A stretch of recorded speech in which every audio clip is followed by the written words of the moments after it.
തൃശൂർ മുരിങ്ങൂർ ജംഗ്ഷനിൽ ഓടിക്കൊണ്ടിരുന്ന KSRTC ബസ്സിന് തീപിടിച്ചു. എഞ്ചിൻ ഭാഗത്ത് നിന്ന് പുക ഉയർന്നത് ബസ് യാത്രികനാണ് ബസ് ഡ്രൈവറുടെ ശ്രദ്ധയിൽപ്പെടുത്തിയത്. ഉടൻ തന്നെ യാത്രക്കാരെ പുറത്തിറക്കിയതിനാൽ അപകടം ഒഴിവായി.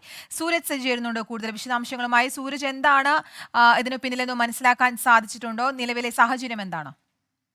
കീർത്തന, ദേശീയപാതയിൽ മുരിങ്ങൂർ ജംഗ്ഷനിൽ വെച്ചാണ് സംഭവം. തിരുവനന്തപുരത്തേക്ക് പോവുകയായിരുന്ന KSRTCയുടെ സഞ്ചാരി ബസിന്റെ എഞ്ചിൻ ഭാഗത്താണ് തീപിടുത്തമുണ്ടായത്.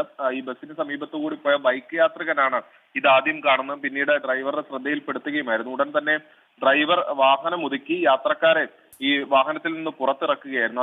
പിന്നീട് ചാലക്കുടിയിൽ നിന്ന് ഫയർഫോഴ്സ് യൂണിറ്റ് എത്തിയാണ് ഈ തീ അണച്ചത്. ഈ പെട്ടെന്ന് തന്നെ യാത്രക്കാരെ പുറത്തിറക്കാൻ സാധിച്ചത് വലിയ ആശ്വാസകരമായി എന്നുള്ളതാണ് പറയുന്നത്. എന്തായാലും വാഹനത്തിന്റെ തീ പൂർണ്ണമായും നിയന്ത്രണ വിധേയമായിട്ടുണ്ട്. എന്താണ് കാരണം, അതായത് തീപിടുത്തത്തിന് കാരണമായത് എന്താണ് എന്ന് കണ്ടെത്താൻ സാധിച്ചിട്ടില്ല. അത് സംബന്ധിച്ച് വിശദമായ അന്വേഷണത്തിലേക്ക് കടക്കും എന്നുള്ളതാണ് KSRTC അറിയിക്കുന്നത്. എന്തായാലും ബസ്സിനുണ്ടായ തീപിടുത്തം പൂർണ്ണമായും നിലവിൽ ചാലക്കുടി ഫയർഫോഴ്സ് എത്തി തീ അടച്ചിട്ടുണ്ട്. കീർത്തനം.